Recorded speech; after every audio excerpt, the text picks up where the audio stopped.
Hello! Welcome to D3K's little chef channel.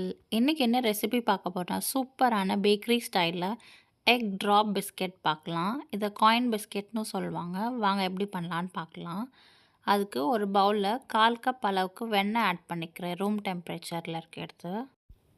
Suppose உங்களுக்கு butter வந்து ஹார்டா இருக்குன்னா, நீங்க மெல்ட் பண்ணியும் ஆட் பண்ணிக்கலாம். தப்பில்ல. இப்போ வந்து நல்லா இந்த பட்டரை வந்து நல்லா சாஃப்ட்டா ஆகுற வரைக்கும் நம்ம பீட் பண்ணி எடுத்துக்கலாம் விஸ்க்ல. ஒரு 1 to 2 மினிட்ஸ் ஆகும் மேக்ஸிமம்.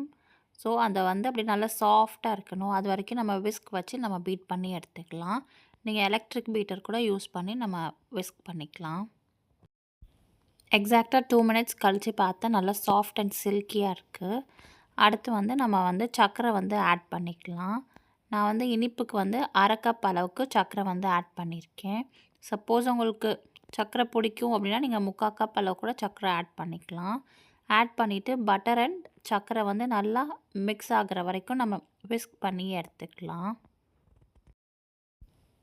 நீங்கள் பவுடர் சுகர் கூட ஆட் பண்ணிக்கலாம். ஆட் பண்ணிவிட்டு இந்த ப்ராசஸ் அப்படியே ஃபாலோ பண்ணிக்கலாம். அதுக்கப்புறமா நான் 2 முட்டை வந்து நான் ஆட் பண்ணிக்கிறேன். எக் ஆட் பண்ணுறச்ச நம்ம கடையில் கிடைக்கிற மாதிரி ஃப்ளேவர் அண்ட் டேஸ்ட்டு சூப்பராக இருக்கும். சப்போஸ் உங்களுக்கு எக்கு பிடிக்கலனா நீங்கள் கர்ட் ஆட் பண்ணி பண்ணலாம். பட் அந்த அளவுக்கு ஆத்தென்டிக்கான டேஸ்ட் வந்து இருக்காது. டேஸ்ட் வந்து கண்டிப்பாக வேரி ஆகும். அதை மட்டும் பார்த்துக்கோங்க. 1/2 கப் அளவுக்கு நீங்கள் தயிர் வந்து ஆட் பண்ணிக்கலாம். சப்போஸ் உங்களுக்கு எக் வேண்டாம் அப்படின்னா. முட்டையை ஆட் பண்ணிவிட்டு நல்லா விஸ்க் பண்ணி எடுத்துக்கலாம் க்ரீமி டெக்ஸ்டருக்காக. அதுக்கப்புறமா 1/4 டீஸ்பூன் அளவுக்கு நான் மஞ்சத்தூள் வந்து ஆட் பண்ணிக்கிறேன். நீங்கள் ஃபுட் கலர் யூஸ் பண்ணால் நீங்கள் பண்ணிக்கலாம். பட் நான் வந்து யூஸ் பண்ணல.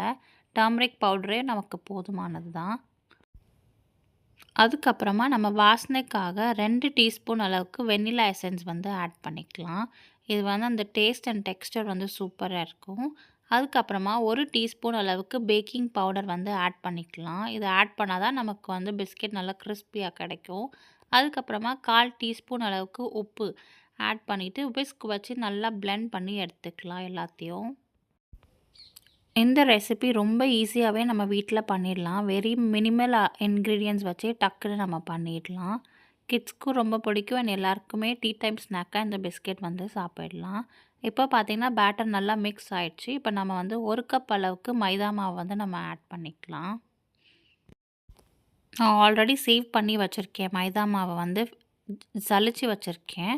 இப்போ வந்து அதை ஆட் பண்ணிவிட்டு நல்லா பேட்டர் கன்சிஸ்டன்சிக்கு நம்ம மிக்ஸ் பண்ணி எடுத்துக்கலாம். நான் வந்து எந்தவித பால் எதுவும் ஆட் பண்ணல. எனக்கு கரெக்டாக இருக்குது கன்சிஸ்டன்சி. சப்போஸ் உங்களுக்கு வந்து ரொம்ப கெட்டியாக இருக்குது அப்படின்னா நீங்கள் காய்ச்சி ஆற வச்ச பால் வந்து 3லேருந்து 2 டேபிள் ஸ்பூன் அளவுக்கு நம்ம ஆட் பண்ணிவிட்டு நல்லா மிக்ஸ் பண்ணி எடுத்துக்கலாம்.